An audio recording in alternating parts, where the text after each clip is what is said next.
Martina has always lived in the shadow of her sister Eleonora, the family's favorite. When her grandmother dies and leaves almost everything to her perfect sister, and only a symbolic euro to Martina, the family prepares to celebrate. But what no one knows is that that single euro hides a secret that will change everything forever. The story follows a family rivalry, unexpected inheritances, and the sweetest revenge you can imagine. Subscribe to our channel so you don't miss true stories of family justice, surprising inheritances, and personal rebirth. 3. An ivory envelope shook in my grasp as lawyer Moretti proceeded to read out Granny Bianca's last will and testament in his monotonous, almost robotic legal voice. I was sitting in the office overlooking Piazza Navona in Rome, surrounded by my family who were bustling around in their leather chairs like impatient vultures, And to my dear granddaughter Eleonora, the lawyer continued, adjusting his glasses on his nose. I leave the villa in Frascati, the Bernardi family jewels, the bank account at Banca Monte dei Paschi, and all the shares in the real estate company. The total came to about 3.5 million euros. My sister Eleonora, sitting next to Mom with her perfectly ironed Armani cutting board, let out a sigh of relief so theatrically that I thought she was going to faint. She was 31, 2 years older than me, and had always been the princess of the family. Her blonde hair was always styled, her nails were perfect, and her smile looked like a toothpaste commercial. Well, I was Martina, the forgotten daughter. And to my niece Martina. The lawyer cleared his throat, avoiding my gaze. He left the symbolic sum of €1 now. The silence that followed was deafening. Then Mom laughed. A short, nervous, almost embarrassed laugh.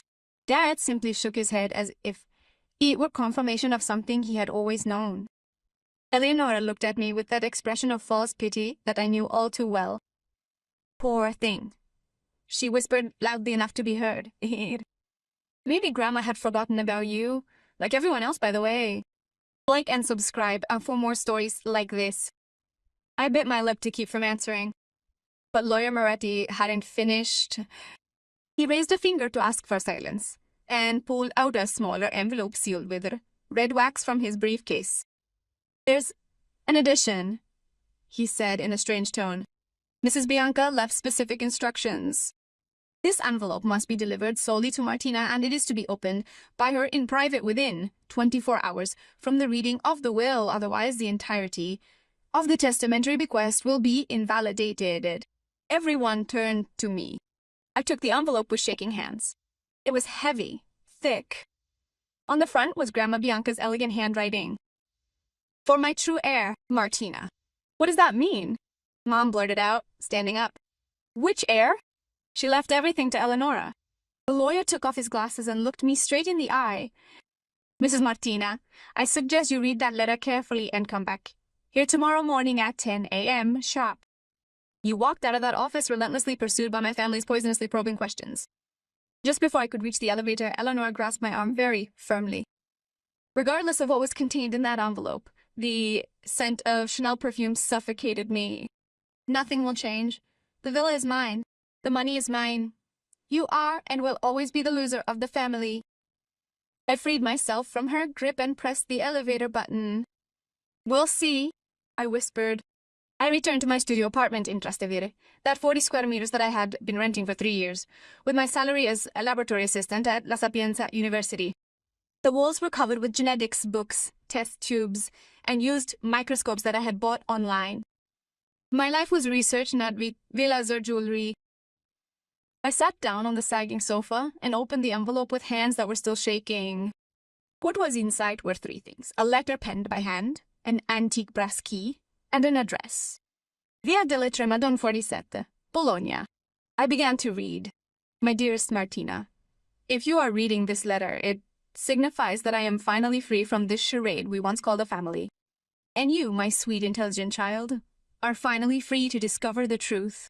Your sister Eleonora has received everything she deserves. Nothing. The villa is mortgaged to the roof. The bank account is empty. The jewelry is imitations that I had made 10 years ago. The shares? Waste paper from a company that went bankrupt in 2019. I have spent the last 5 years squandering everything your father and mother wanted so much right under their greedy noses. Right under their greedy noses. The real heritage, the one I have built in 6 years of silent work, the one that no one knew existed, is all yours. Because you are the only one who has ever really seen me. The only one who came to see me, not to ask for money, but to tell me about your experiments, your research, your dreams. The key you find in this envelope opens a deposit in Bologna. Inside you will find documents, property contracts, bearer bonds, and the keys to 3 apartments that I own in the center of Milan, Florence, and Venice, all rented out to professionals. My monthly income is around 15,000 euros. Then there are the paintings, 12 original works that I have collected in silence for decades at Modigliani, 2 De Chirico's a Fontana. The estimated value is around 8 million euros. But the most important thing, my dear, is the laboratory. Yes, you read that right. I know how much you love genetics, how much you dream of doing research without the constraints of a university. In the vault, you will also find the ownership documents of a fully equipped private laboratory in Bologna, near the university. It is yours. Use it to change the world, as I know you will. Tomorrow, when you return to lawyer Moretti, he will read the secret codicil that I have filed. Your mother, father, and Eleonora will discover that you are the true heir, and they will also discover why. In the last 10 years, I have documented everything. Every insult they have hurled at you. Every time they have excluded you. Every Christmas when they gave you socks while Eleonora was given necklaces. I have recordings, emails, messages, everything. And I have left instructions so that these documents can be made public if you wish. But I leave the choice to you, Martina. You can destroy them and move on with your new life. Or you can show the world who this perfect family really is. I love you, my favorite scientist. Fly high. Grandma Bianca, I cried for 2 hours. I cried for the grandmother who had seen me when no one else did.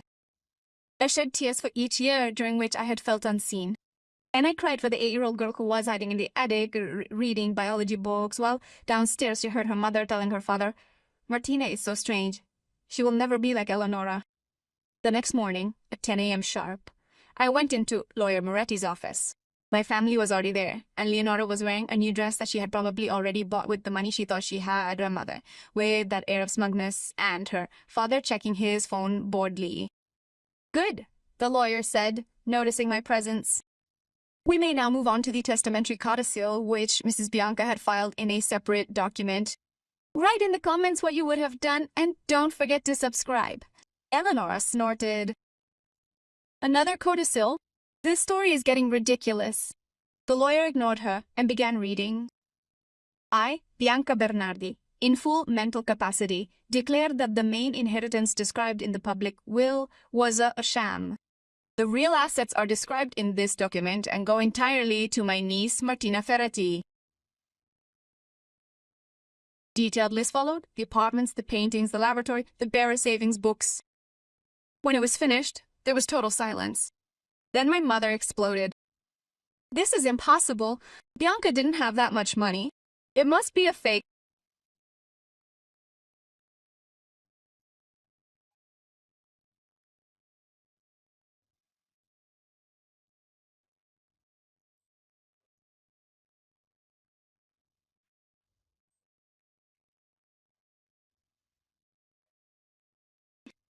Dad became livid and left. His daughter. Exactly what you deserved, I said, finally, finding my voice. Grandma gave you what you've always seen in me. Nothing. Eleonora stood up abruptly, the chair falling behind her with a thud. You brainwashed her. You manipulated her when she was old and confused. Her grandmother, the lawyer intervened. She filed this will 5 years ago when she was in perfect mental health. I also have the psychiatric reports here to confirm it. She had anticipated this reaction. She pulled out another envelope. And she left this too. Prepare a letter to be read aloud publicly to be used in case of complaints. Mom sank into her chair. No, please. But the lawyer was already reading, and Grandma Bianca's voice through those words filled the room like a vengeful ghost. To my family, Eleonora, I watched you grow up, transforming into a hollow and cruel person. Remember when you were 16 and told Martina in front of the entire family that she was too ugly and stupid to ever find a boyfriend? She was 14. She ran to the bathroom to cry for 3 hours. Remember her 18th birthday when you gave her a book on how to lose weight in front of all her friends? Remember when you stole her scholarship for a master's degree by falsifying documents or bonds? And I found out, but I didn't say anything because I wanted to see how far you would go. You have reached an incredibly low point, Eleonora, and I have given you precisely what you deserve. Ashes and smoke. Roberto and Claudia, my dear son and daughter-in-law, you were even worse. You turned Eleonora into a monster, and you crushed the angel that was Martina. How many times have I heard Claudia say, "It's a shame Martina isn't like her sister anymore"? How many times have I seen you, Roberto, ignore Martina's academic successes while applauding Eleonora for buying a new dress? I saw you gradually destroy a wonderful child, and I made up my mind that it was time to stop giving financial backing to your cruelty. The mansion is mortgaged. The account is empty. The jewelry is fake. Everything you've loved for years is an illusion. Like the love you thought I had for you. Martina, on the other hand, has everything, because she has what you will never have, a real heart. When the lawyer finished reading, Eleonora was crying. Not tears of sadness, but of pure rage. Mom had her face in her hands. Dad was staring into space. "There's one last thing," the lawyer said, looking at me. Her grandmother left her this too. He handed me an iPad. On the screen was a folder labeled Truth. Inside were years of recordings, emails, messages. Every horrible moment documented with surgical precision. "You can decide what to do with it," Moretti said. "No one will judge you for whatever choice you make." I looked at my family. Eleanor was glaring at me with hatred. Mom was sobbing. Dad seemed to have aged 20 years in 10 minutes. "I want you to know something," I said slowly. Grandma Bianca didn't give me this money because she loved me more. He gave them to me because he knew I would use them for something good, for research, to help people, to make a difference. I paused. "You would have used them to buy bags and travel and to continue to feel superior." She knew it. I knew it, and now you know it too. I stood up, picking up the iPad and all the documents. As for the recordings, I will keep them as a reminder, but I will not publish them, not because you deserve it, but because I am not like you. Eleonora jumped to her feet. "You can't just leave like that. Do we have a right to anything? We are your family." I turned at the door. "No, Eleonora. You are the people with whom I share DNA. Family is something else, and I have built a new one made up of colleagues who respect me, friends who love me, and the memory of a grandmother who saw me when everyone else was blind." "Wait!" Mom whispered. "Martina, can we start over? Can we change?" "Maybe," I replied, "but you will have to do it without me, and without Grandma's money." She left that office, and the door rang as it closed behind me, like the end of a chapter and the beginning of something new. 2 weeks later, I was in Bologna, the city that Nonna Bianca had chosen for me. The warehouse contained exactly what she had promised. The paintings were authentic, the documents in order, the apartments perfectly managed. But the best thing was the laboratory. 2 floors of cutting-edge equipment, space for 6 researchers, a scientific library that made me cry with joy.